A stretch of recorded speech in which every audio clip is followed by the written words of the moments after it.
ఇప్పటి వరకు పరిపాలిస్తున్న అన్ని రాజకీయ పార్టీలు కూడా జనాభా సంఖ్యగా మత్స్యకారులమైన మేము ఎక్కువ ఉన్నప్పటికీ రాజకీయ ప్రాధాన్యత విషయంలో మాత్రం మమ్మల్ని పక్కన పెడుతున్నారు.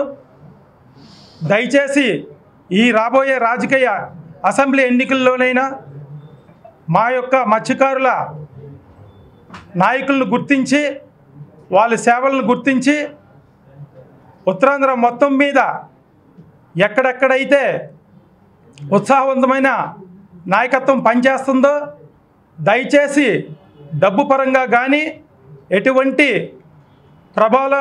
ప్రలోభాలకి గురి కాకుండా అసెంబ్లీ సీట్లు కేటాయించి మా రాజకీయ పక్షాన తగిన ప్రాధాన్యత ఇస్తారని అన్ని రాజకీయ పార్టీలకి మేము విన్నవిస్తూ ఎప్పుడు కూడా ఓట్లు వేసే వ్యక్తులుగానే మిగిలిపోతున్నాము. దయచేసి ఈరోజు ఇక నుంచినైనా సీట్లు కేటాయించి అసెంబ్లీకి పోటీ చేసే అవకాశం కల్పిస్తారని మేము రిక్వెస్ట్ చేస్తూ డిమాండ్ చేస్తున్నాము.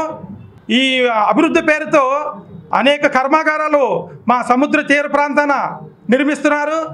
కానీ ఉపాధి కల్పిస్తామని హామీ అయితే ఇస్తున్నారు, కానీ అది రాతలకు మాత్రమే అవుతుంది, కానీ చేతలు ఎటువంటి దగ్గర కావడం లేదు. ఇక రేపు రాబోయే రోజుల్లో ఈ కర్మాగారాల నిర్మాణాల్లో కూడా మమ్మల్ని భాగస్వాములు చేసి ఉపాధి నిమిత్తం మా కుటుంబాలని ఆర్థికంగా ఆరోగ్యపరంగా ఆదుకుంటారని ఈ ప్రభుత్వాలని రాజకీయ పార్టీలని మేము రిక్వెస్ట్ చేస్తూ డిమాండ్ చేస్తున్నాము.